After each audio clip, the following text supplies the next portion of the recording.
persilakan untuk kesempatan menyatakan cinta kasih Tuhan lewat pujian. Kami persilakan untuk maju dan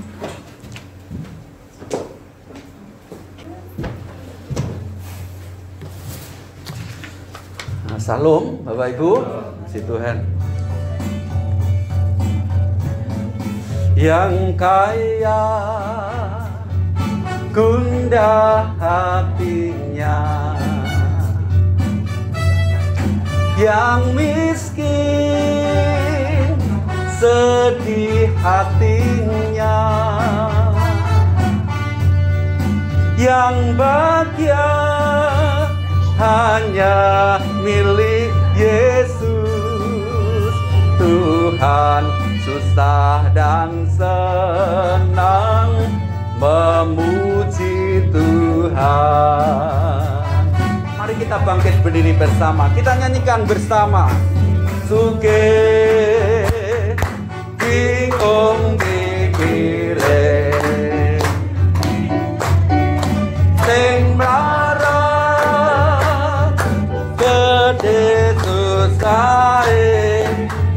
susahe sing ayem putrane Gusti Yesus bunga susah tetap memuji. Sekali lagi puji Tuhan. Sing sugih bingung pikire sing mlarat gede susahe sing ayem mung putrane Gusti Yesus bunga susah tetap memuji. Amin.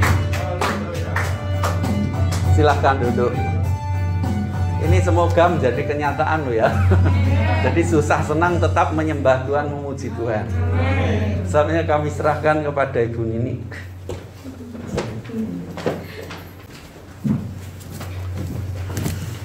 Puji Tuhan, malam ini kita mendapat berkat luar biasa lewat persembahan pujian ya. Karena saya juga memiliki rinduan untuk memuji, memuliakan Tuhan dengan apa yang saya bisa.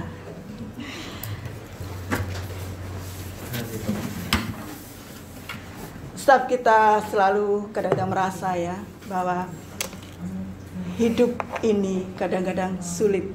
Kadang-kadang kita menerima apa yang tidak kita inginkan. Kita bertanya, mengapa ya Tuhan?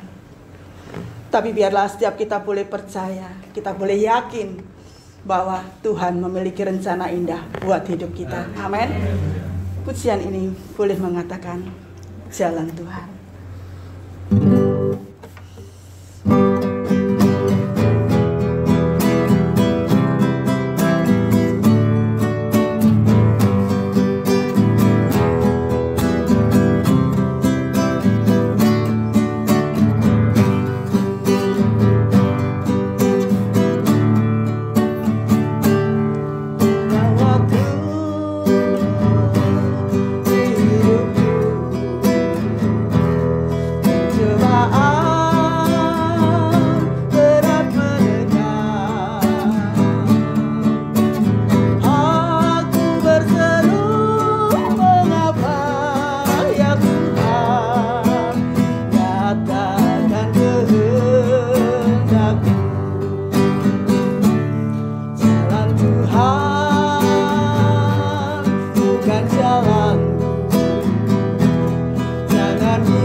Tuhan.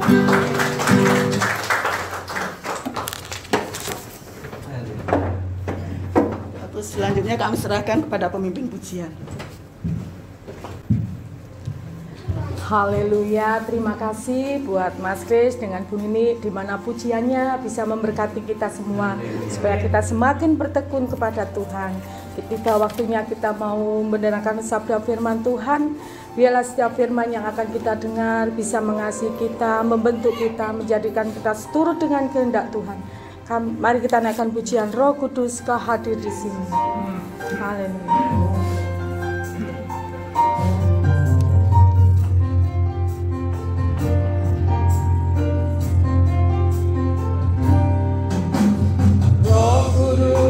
Kau hadir di sini, Roh Kudus, ku mengasihimu. Kau lembut, kau manis, kaulah penghiburku, penolongku, diutus Bapakku. Buka hati untuk rambut Tuhan, haleluya. Ku buka hati menyembahmu Yesus. Janganlah kami, penuhi kami dengan kuasa Allah Maha Tinggi. Haleluya, Roh Kudus Kau hadir di sini. Roh Kudus Kau hadir di sini. Roh Kudus, ku mengasihimu.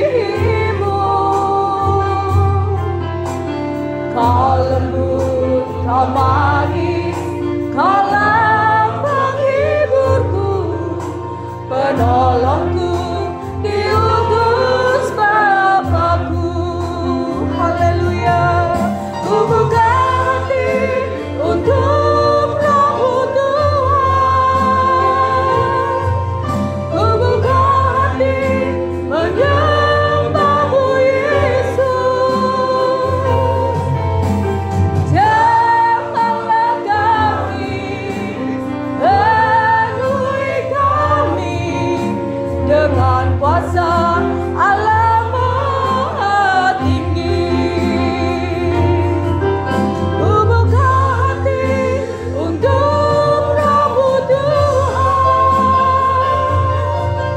Ku buka hati menyembahmu Yesus. Janganlah kami, penuhi kami dengan kuasa Allah Maha Tinggi. Ku buka hati untuk rambut Tuhan. Ku buka hati menyembahmu Yesus. Janganlah kami, penuhi kami dengan kuasa Allah Maha Tinggi. Dengan kuasa Allah Maha Tinggi. Dengan kuasa Allah Maha Tinggi. Kami persilakan Saudara Ellen untuk menyampaikan kebenaran firman Tuhan. Waktu dan tempat kami persilakan.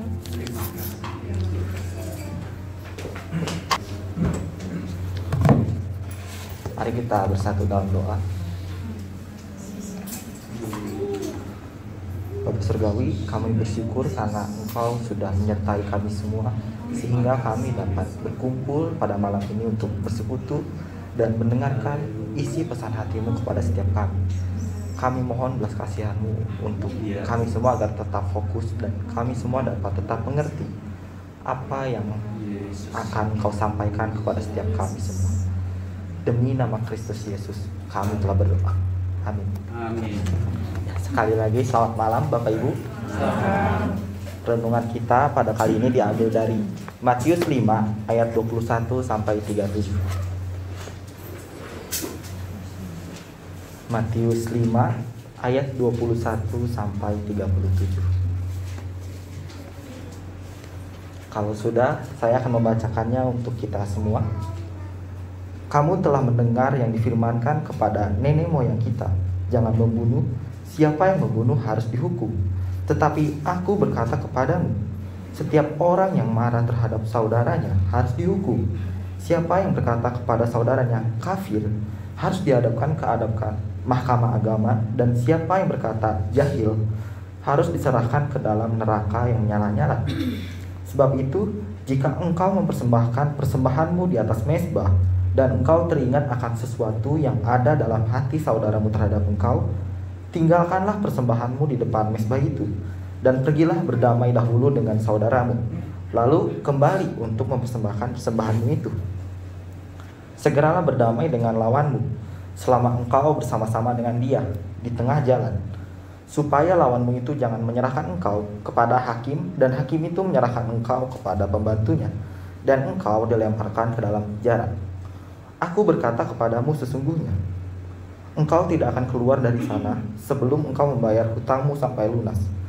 Kamu telah mendengar firman, jangan berzina, tetapi aku berkata kepadamu, setiap orang yang memandang perempuan serta menginginkannya sudah berzina dengan dia di dalam hatinya.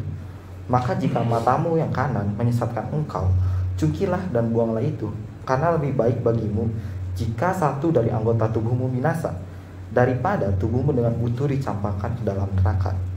Dan jika tanganmu yang kanan menyesatkan engkau, penggalah dan buanglah itu, karena lebih baik bagimu jika satu dari anggota tubuhmu binasa, daripada tubuhmu dengan utuh masuk neraka.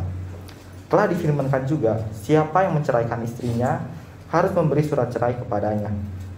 Tetapi aku berkata kepadamu, setiap orang yang menceraikan istrinya kecuali karena zina, ia menjadikan istrinya berzina, dan siapa yang kawin dengan perempuan yang diceraikan, ia berbuat zina. Kamu telah mendengar pula yang difirmankan kepada nenek moyang kita, jangan bersumpah palsu, melainkan peganglah sumpahmu di depan Tuhan. Tetapi aku berkata kepadamu, janganlah sekali-kali bersumpah, baik demi langit, karena langit adalah tata Allah, maupun demi bumi, karena bumi adalah tumpuan kakinya, ataupun demi Yerusalem, karena Yerusalem adalah kota raja besar. Jangan juga engkau bersumpah demi kepalamu, karena engkau tidak berkuasa memutihkan atau menghitamkan sehelai rambut pun. Jika ya, hendaklah kamu katakan ya. Jika tidak, hendaklah kamu katakan tidak. Apa yang lebih daripada itu berasal dari si jahat. Demikianlah firman Tuhan. Berbahagialah orang yang mendengar dan memelihara firman Tuhan. Sekali lagi selamat malam Bapak Ibu, saudara sekalian. Shalom. Tema kita pada malam ini adalah melampaui kata, menemukan makna. Ini berasal dari pemikiran seorang filsuf besar yang bernama Immanuel Kant. Dia ini membagikan realita menjadi dua, yaitu ada yang namanya fenomena, ada yang namanya noumena. Nah, ini tuh apa sih gitu? Fenomena itu ya apa yang tampak, apa yang bisa kita rasakan dengan panca indera kita, dan apa yang bisa kita mengerti gitu secara langsung. Contohnya ya, Bapak Ibu sekalian yang hadir di sini, ini adalah fenomena. Tapi noumena itu sesuatu yang panca indera kita itu sulit tangkap, sulit kita ngerti. Makanya harus kita teliti lebih lagi gitu. Dan mungkin untuk mempermudahnya saya akan kasih contoh di mana sekitar 2 tahun yang lalu waktu saya masih punya pacar gitu, waktu di Bandung, saya itu pernah dikasih foto coklat sama pacar saya dulu. Katanya dia ini nanya, coklat ini enak gak sih katanya. Terus ya saya jawab enak, cuman itu aja gitu. Dan besoknya dia nanya lagi, dia ngefotoin coklat tapi modelnya yang lain gitu, dan bahkan beserta tokonya. Dan dia nanya lagi pertanyaan yang sama, kalau yang ini gimana gitu, coklatnya enak atau enggak? Dan saya jawab, ya iya enak, kan kita pernah ke situ juga gitu. Dan besoknya dia itu ternyata cemberut sama saya gitu. Dan saya pikir kenapa gitu, seharian kok cemberut sama saya. Dan waktu saya coba tanya kenapa cemberut seharian, ternyata dia itu pengennya dibeliin coklat sama saya gitu. Padahal dari kemarin udah ngefotoin 2 kali, katanya kok gak peka-peka gitu. Ya akhirnya saya bilang, kok kenapa nggak terus terang aja gitu, bilang langsung. Dan katanya dia gengsi, mana ada gitu cewek yang minta langsung kayak gitu, jadinya dia pakai kode-kodean. Nah mungkin itu yang bisa menggambarkan fenomena dan noumena ini. Fenomenanya dia bilang ke saya itu ya nanya gitu coklatnya enak atau enggak, tapi noumenanya dia itu pengen dibeliin coklat sama saya. Nah begitu juga di kehidupan kita di dalam kekristenan, kita harus bisa menangkap gitu apa yang menjadi fenomena dan menjadi noumena di dalam kehidupan kita. Karena 1 Korintus 2 ayat 9 mengatakan bahwa yang disediakan Allah adalah apa yang tidak pernah dilihat oleh mata dan tidak pernah didengar oleh telinga dan yang tidak pernah timbul di dalam hati manusia. Jadi kelima indera kita ini, perasaan kita ini sebetulnya nggak sanggup untuk menampung semua kebenaran Allah yang telah disediakan. Maka ini penting sekali agar kita itu jangan sampai salah mengerti. Mungkin waktu kita membaca Matius 5 tadi dibilang kita itu jangan membunuh. Ya memang di antara kita mungkin nggak ada gitu yang membunuh. Tapi di balik itu, jika kita membaca lebih dalam lagi di ayat-ayat yang lainnya, jika kita memiliki rasa nggak suka aja gitu, sedikit aja, sebetulnya itu udah cukup buat mengantarkan kita ke dalam masuk ke dalam neraka. Dosa sekecil apapun sebetulnya udah cukup untuk mengantarkan kita kepada maut. Tapi rasa-rasanya kok kita bisa langsung mengerti gitu dari ayat-ayat yang tadi kita baca. Tapi kalau kita membaca lebih dalam lagi, kita bakal kaget. Karena ya kayak seperti tadi yang saya bilang, rasa nggak suka kita kepada seseorang pun sebetulnya udah cukup untuk mengantarkan kita ke dalam maut. Dan tentunya ini teguran yang rasanya keras sekali gitu, dan bahkan saya rasanya nggak pengen percaya Tuhan gitu kalau misalnya kita kekristenan itu seperti ini. Tapi sebetulnya kita harus melihat konteks apa yang sebetulnya Tuhan Yesus katakan, dan disinilah kita perlu menemukan makna, dan kita harus melampaui kata-kata yang Tuhan Yesus bilang. Dimulai dari ayat 17, Tuhan mengatakan bahwa kedatangannya itu bukan untuk meniadakan hukum Taurat, melainkan untuk menggenapinya. Selama belum lenyap langit dan bumi, satu iota, satu titik pun tidak akan dihapus dari hukum Taurat. Dan kemudian di ayat 20, Tuhan mengatakan, maka aku berkata kepadamu, jika hidup keagamaanmu tidak lebih benar daripada hidup keagamaan ahli-ahli Taurat dan orang-orang Farisi, sesungguhnya kamu tidak akan masuk ke dalam kerajaan surga. Jadi mungkin meskipun kita ini mengaku orang Kristen, kita dari kecil sampai sekarang ini rajin ke gereja, kita udah dibaptis, tapi kalau keagamaan kita nggak lebih dari orang Farisi, dikatakan kita nggak akan masuk ke dalam kerajaan surga. Dan tentunya ini adalah sebuah standar yang begitu berat gitu, karena rasanya untuk mencapai seperti orang Farisi ini udah susah gitu. Tapi Tuhan meminta kita untuk lebih dari orang Farisi. Karena orang Farisi itu sebetulnya orang yang sangat mendedikasikan dirinya kepada hukum-hukum Tuhan. Dari 10 hukum Tuhan yang telah diberikan kepada Musa, mereka itu bisa kembangin jadi 613 hukum. Dan di antara 248 hukum itu dikatakan hendaklah, dan hendaklah. Dan sisanya mengatakan jangan ini dan jangan itu. Dan bahkan mereka itu kalau cara minum pun itu sampai diatur gitu. Mungkin ada 5 sampai 6 cara mereka minum. Karena di dalam mereka minum pun, mereka ingin waktu mereka minum pun harus memuliakan Allah. Nah jadi kalau tiba-tiba Tuhan itu ngomong di Matius 5 ayat 20, jikalau hidup keagamaanmu tidak lebih baik dari Farisi, kamu tidak akan masuk ke dalam kerajaan surga. Dan tentunya ayat ini awalnya membuat saya bingung dan membuat saya cukup frustasi gitu. Karena ya untuk sampai seperti orang Farisi juga udah setengah mati susahnya gitu. Tapi ini kok disuruh lebih dari keagamaan orang-orang Farisi. Nah maka dari itu kita harus melihat apa yang menjadi makna dari perkataan ini. Kita harus melampaui kata-kata untuk menemukan makna. Dan kita bersyukurnya kita punya Tuhan yang seperti Dia. Tuhan Yesus nggak hanya melihat fenomena yang dari luar saja, tetapi Tuhan melihat jauh ke dalam relung-relung hati kita. Seorang hamba Tuhan bernama Henry Nouwen, dia menuliskan judul buku yang berjudul The Return of the Prodigal Son, yaitu yang kisah kembalinya anak yang hilang. Nah, buku ini berisi tentang si bungsu yang hilang dan kemudian pulang lagi ke rumah bapaknya gitu ya. Dan ia berfoya-foya sampai hartanya habis. Tapi dalam buku itu digambarkan dia ini memposisikan dirinya sebagai anak yang sulung. Dan digambarkan si anak sulung ini iri sama adiknya. Dia ini iri bukan karena dia diterima, dia dipestain gitu ya, tapi dia tuh iri karena si anak sulung ini pun pengen seperti adiknya. Dia pengen foya-foya, dia pengen berbuat seenaknya gitu sama kayak adiknya tadi, tapi dia nggak berani karena dia takut. Nah, Henry Nouwen dengan jujur menggambarkan keadaan diri pada manusia yang berdosa, yang mungkin kelihatannya si anak sulung ini ya kelihatannya baik, kelihatannya saleh, suka membantu bapaknya, tapi di dalam hatinya ini yang menjadi kerinduan dia. Dia juga pengen seperti adiknya. Barangkali mungkin kita juga datang ke gereja, kita aktif melayani, dan itu kan kelihatannya saleh. Tapi kalau kita mau jujur di dalam hati kita, mungkin ada banyak sekali dosa yang belum kita selesaikan. Maka Roma 3 itu mengatakan, tidak ada yang benar seorang pun tidak. Semua orang telah berbuat dosa dan telah kehilangan kemuliaan Allah. Dan sekarang kalau di dalam kondisi seperti ini, Tuhan mengatakan, kalau kehidupan keagamaanmu tidak lebih baik dari orang Farisi, maka sesungguhnya kamu tidak akan masuk ke dalam kerajaan sorga. Jadi bagaimana dengan kita sekarang ini?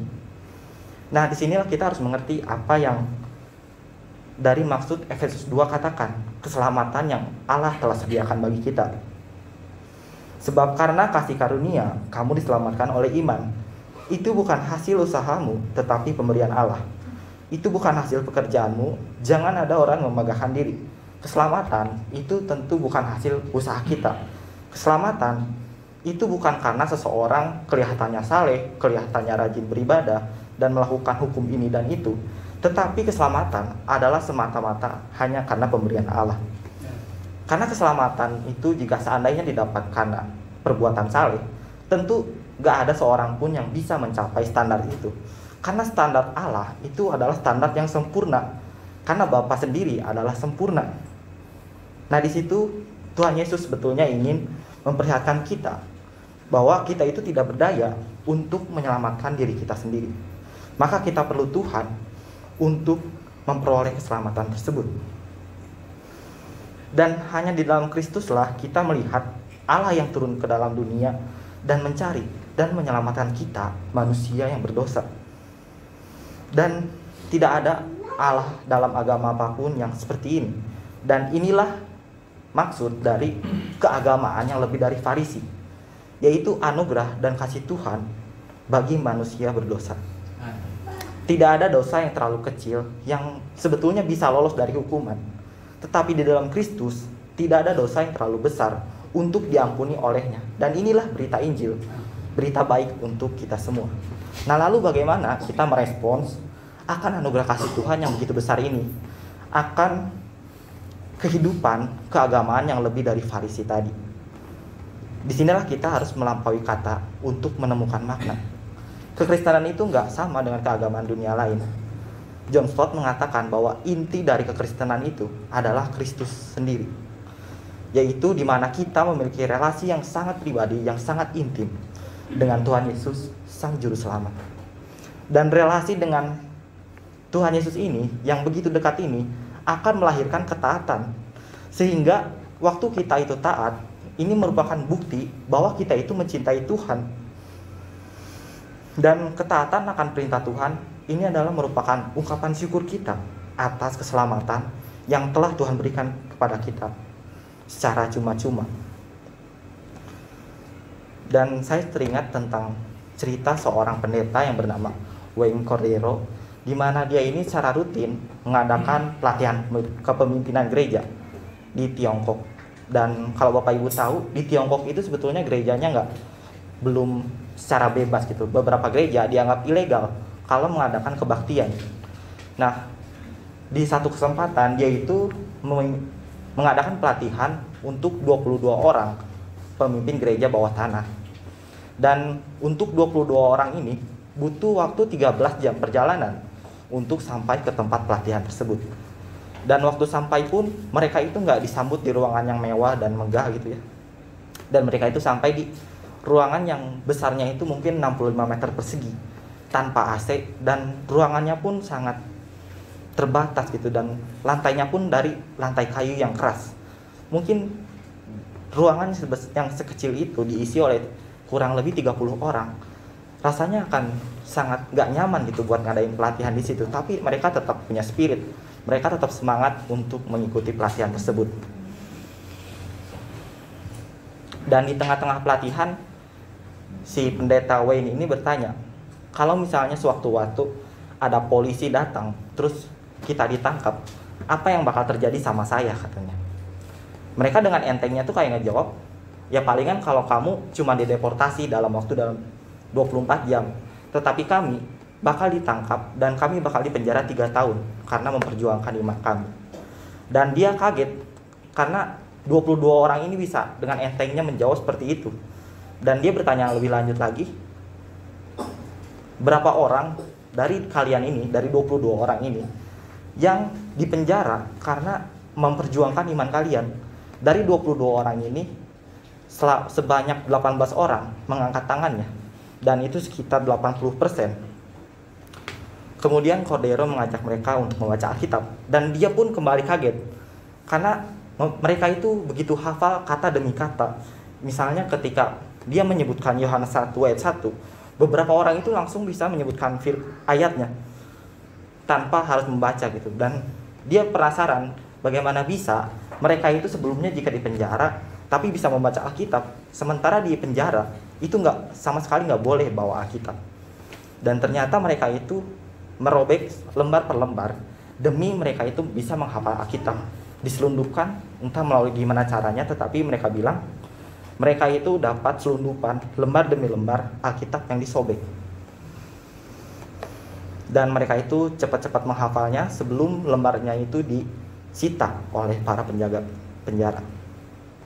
Mereka bilang karena walaupun mereka itu bisa ambil kertas tersebut, tapi mereka tidak bisa menghapus apa yang tertulis di hati kami. Dan mereka terlihat sangat mengasihi Tuhan. Dan setelah 3 hari mengajar, mereka ini berpisah dan pendeta Wayne ini ingin berdoa untuk mereka. Apa yang mau mereka doakan gitu. Apa yang mau pendeta Wayne ini doakan untuk mereka. Dan mereka bilang mereka itu pengen bisa beribadah bebas seperti pendeta Wayne di negaranya.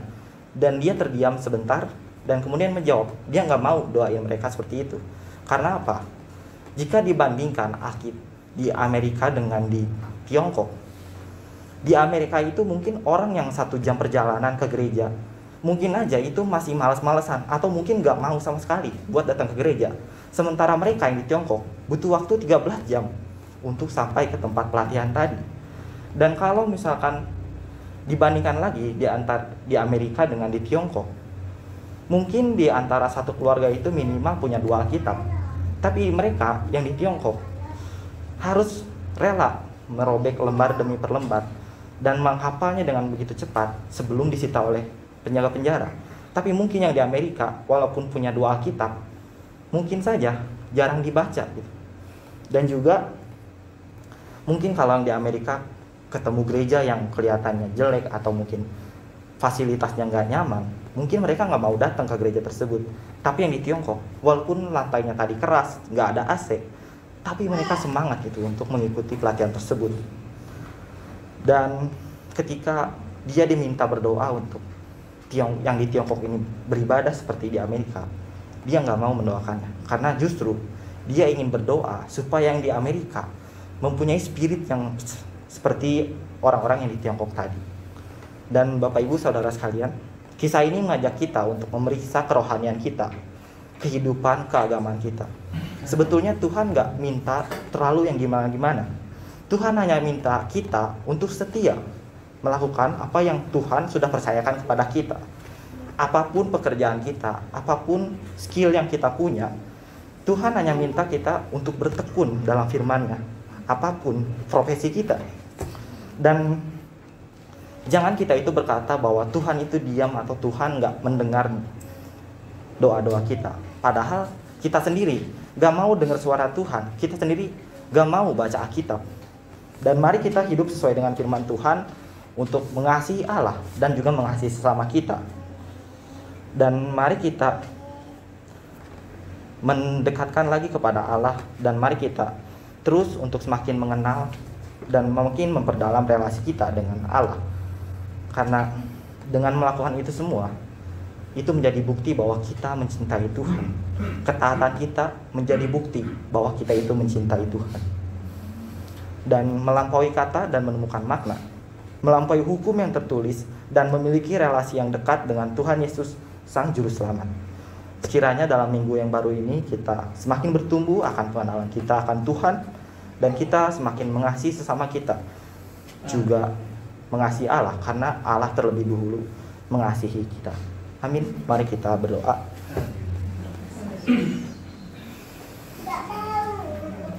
Bapa Surgawi, kami mengucap syukur atas setiap pesan yang Engkau titipkan kepada kami. Mungkin apa yang hamba-Mu sampaikan terbatas, tapi kami percaya Roh-Mu bekerja di luar batas. Roh-Mu bekerja tanpa batasan apapun. Dan kami mohon untuk setiap penyertaan-Mu ke depannya. Kami tidak tahu apa yang akan terjadi, tapi kami percaya Engkau selalu bersama kami. Terima kasih ya Bapa, terima kasih. Kami telah berdoa dan mengucap syukur di dalam nama Yesus. Amin.